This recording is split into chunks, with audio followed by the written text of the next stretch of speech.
We are now going to look at some of the oldest uses of cannabis as a textile and as a food. This will also help to clarify which parts of the plant these many uses refers to.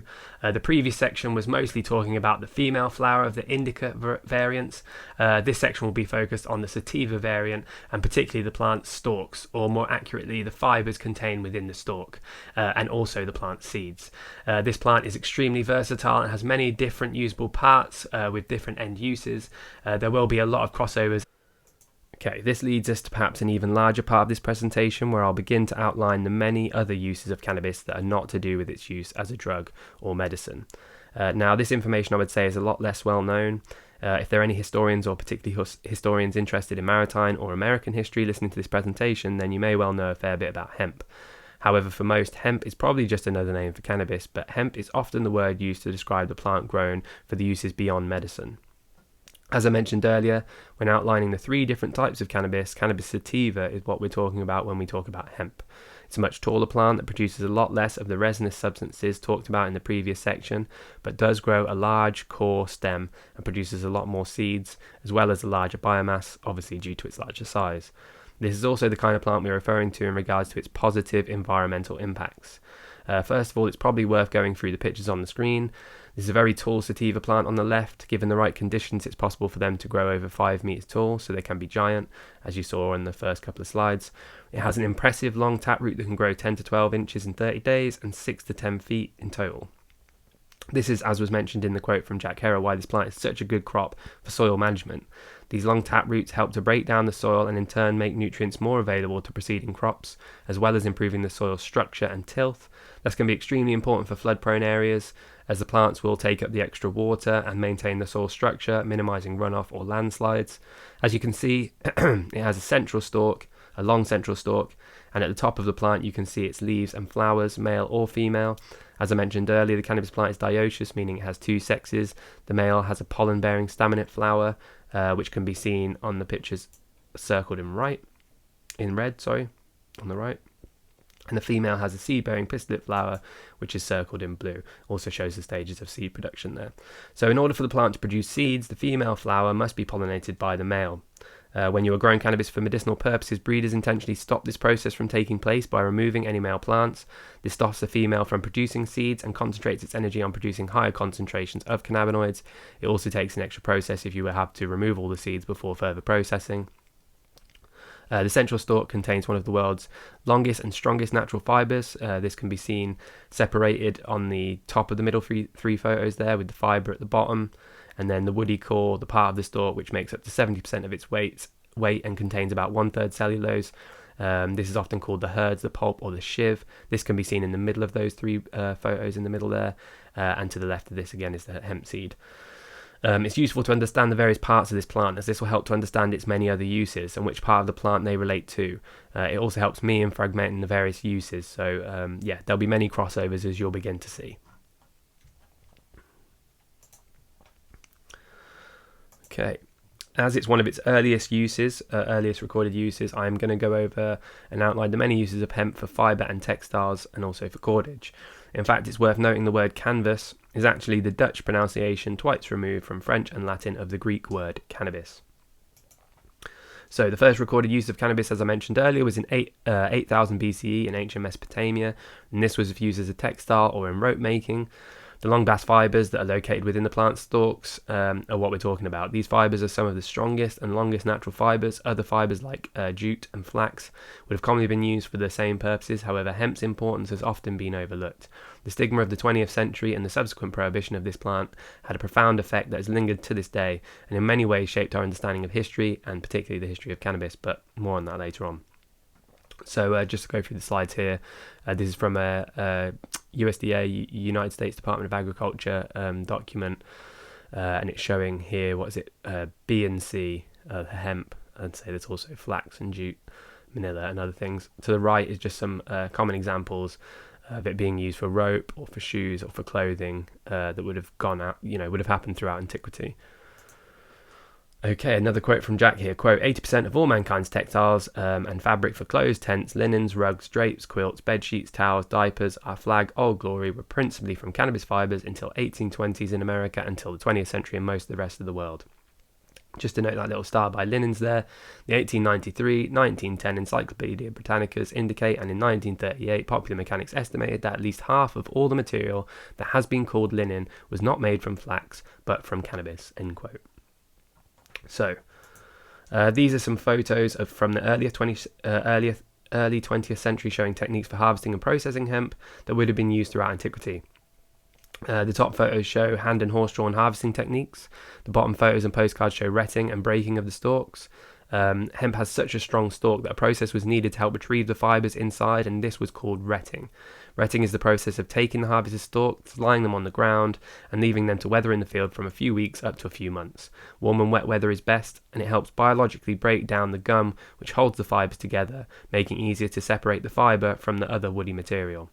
The stalks would sometimes be soaked in a nearby stream or river instead of waiting for favourable weather conditions. The teepee-looking piles were called shucks, and this was either to dry the stalks, particularly when harvesting for the seed. They would have also been put into these piles if waiting for the right weather conditions for retting. Next was breaking or beating. That's what you can see happening in the bottom two photos to the right there. This is done to remove the woody core from the fibre, and this, although here is being done by hand, would often be done by mill or water mill. This job, when done by hand, was considered one of the most grueling and back-breaking jobs in existence, and would no doubt have taken advantage of free labour or slavery throughout antiquity, but a bit more on that later on. Okay, finally on the first page on the next slide, the first picture, on the next slide, is a process called heckling or hackling, which was hitting and pulling of the fibre over steel or wooden spike boards of various intervals. This is a process that straightens and softens the fibre and gets it ready for application. The grade of heckling depends on the fibre's intended end use. Coarse heckling for cordage and rope to very fine for cloth and fine linens. Underneath that picture you can see a hemp spinner turning fibre into reels of usable hemp thread. Above to the right we can see miles and miles of hemp and hemp yarn and rope, the finished product. The photo in the bottom right shows a breaking machine, an early iteration to the decorticating machine, and that was developed around 1915, which was able to separate the fibre and the herd without the laborious steps just described, but again more on that later as well. Levi Strauss was said to have made the first pair of jeans out of duck canvas, a type of hempen fabric used for its ruggedness and comfort. A couple of quotes here, one from Giorgio Armani, quote, "Hemp produces a strong, clean yarn with a structure that makes the cloth cool in summer and warm and comfortable in winter," end quote. And another one from Calvin Klein, quote, "I believe that hemp is going to be the fibre of choice in both the home furnishing and fashion industries," end quote. Okay, another quote from Jack. Quote, 90% of all ship sails from at least the 5th century BCE until long after the invention and commercialization of steamships were made from hemp. In addition to the canvas sails, virtually all the rigging, anchor ropes, cargo nets, fishermen's nets, flag shrouds, and oakum, the main sealant for ships against salt water for use between loose or green beams, were made from the stalk of the marijuana plant until this century. Even the sailors' clothing, right down to the stitching in the seamen's rope sold, and sometimes canvas shoes were crafted from cannabis. An average cargo clipper whaler or naval ship of the line in the 16th, 17th, 18th or 19th centuries carried 50 to 100 tons of cannabis hemp rigging, not to mention the sails, nets, etc. End quote. It's also worth mentioning that many ships, especially those of the British Empire looking to colonise new lands, would carry hemp seed. This allowed them to grow the crop on its arrival and reap its many uses, including as a food and for its fibre. Although rope is probably one of the most well-known uses of hemp from a historical context, it's very apparent that it went way beyond just the ropes that were made from hemp, especially when you consider that the oil produced from the seed of the cannabis plant would have also played a crucial role in producing paints and varnishes, as well as the most common lighting oil of the day, with its only competition being whale oil. More on this later when we talk about hemp as a fuel. Just to point to some other important notes about hemp as a fibre crop, hemp produces about 2 to 3 times as much fibre when compared to cotton, with the exact same applications, also being of higher quality, lasting up to 10 times as long as cotton. And like many other fibre crops, particularly cotton again, hemp can grow without the use of herbicides, pesticides and artificial fertilizers. Quote, "It must be noted approximately 50% of all chemicals used in American agriculture today are used in cotton growing," end quote. It also only uses about 20% the amount of water as that of cotton, and to reiterate again, is one of the best converts of CO2 to oxygen in the plant kingdom. Expect that not to be the last time you hear me say that. I really want to hammer that point in our minds. So although it's not shouted about all that often, hemp's use for textiles of all kinds is very apparent throughout history, so much so that one could argue without fibres like hemp, and animal hides of course, it's hard to imagine before more industrial societies how humanity would have stayed warm and protected from the elements.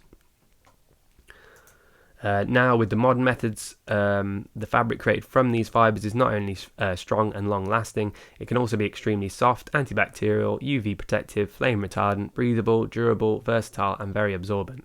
It can be mixed with other fabrics such as organic cotton, silk, or wool to create denim, fleece, linen, or muslin-like products with no difference in quality or appearance. It is not limited to clothing and can also be made into all types of cordage, rope, shoes, bags, and many other furnishings such as bed linen, curtains, sofa covers, and carpets. So the photo on the screen here is just some of the examples of hemp clothing that I own. So yeah, coats, jeans, jumpers, socks, belts, hats, shoes, you name it, it can be made out of hemp. Okay, moving on now is to cannabis's use as a food. I touched on this briefly in the earlier section when I was talking about the seed being used medicinally. When talking about hemp as a food, it's mostly to do with the seed. The leaves and flowers can be juiced, as I also mentioned earlier, and these preparations would undoubtedly have many nutritional benefits, but so much so I'll delineate these as medicinal uses. When it comes to the seed, I'm meaning its use as a staple food source. Its use as a food again dates back to some of its earliest uses, particularly in a time of famine or for impoverished peoples. These would often be in conjunction with other staples like wheat to create meal or porridge-like foods. Half the weight of a mature harvested seed-bearing hemp plant is hemp seed. It is the plant kingdom's most nutritionally complete food, meaning it not only contains all the essential amino acids that the body cannot produce on its own, the building blocks for protein, but also the essential fatty acids needed to maintain healthy human life. No other source contains protein in such an easily digestible form. The oil, which makes up to 30 to 35% of the hemp seed, contains the perfect ratio of the omega-3, 6 and 9 essential fatty acids, producing more than any other plant. It also contains a variety of vitamins, minerals and antioxidants, vitamin B1, 2, 3 and 6, vitamin C, vitamin E, fibre, zinc, calcium, iron, magnesium, chlorophyll, sulfur, phosphorus, copper, potassium, carotene, phytosterols and phospholipids. Quote, there are 5 general methods for preparing foods from hemp seed: using the whole seed, milling the seed, sprouting the seed, dehulling the seed, and using the oil directly. Like soybean, hemp seed extracts can be made into a vegetable milk. From soy milk, one could make tofu, frozen dessert, cheese, or hundreds of other products. It can be solidified, texturized, and spiced to taste like chicken, beef, or pork. The hemp seed can also be ground into a meal, cooked like oatmeal or cream of wheat.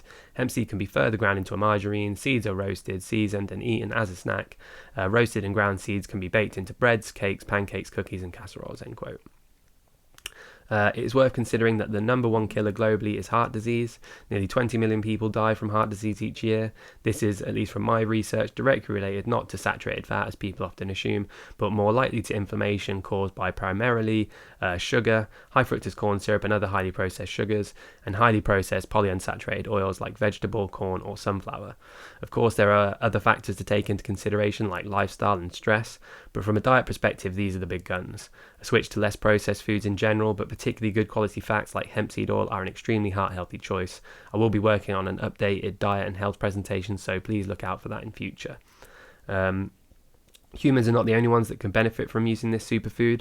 Hemp seed is very common in commercial bird seed, and birds will sift through all other seed to find this nutritious hemp seed. It is also ground up and fed to aquarium fish and used for bait for fishing. Quote, fishes love this plant and fly to it, end quote. The pressed seed cakes from oil production can also be used as animal and livestock feed. This is something that is worth noting, that no matter which part of the plant or what product is being made, the byproducts or waste often still serve other purposes. Again, more on this later on. So again, just to go over these photos, obviously the hemp seed in the top corner. Below that is a company, I believe from the 90s, I don't think they're around anymore, that made cheese out of hemp.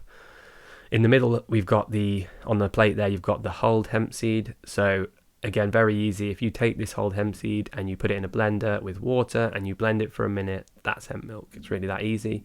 And then to the right of that, we've got hemp seed oil at the top here. Again, this is Hemp and Hemp Seed Oil. They're a cooperative in the UK that produce some of their own products. I'll talk about them a bit later on. And then we've got hemp protein powder, and you can also get hemp flour, so that's what's making this hemp bread there. Okay, although it's not related to a food, cosmetics are another use for hemp. This is mostly referring to the hemp seed oil, which, as I've already mentioned, contains the perfect ratio of the omega-3, 6 and 9 EFAs, and a whole host of other vitamins and minerals, which makes it ideal for skincare products, moisturizers, soap and hair products.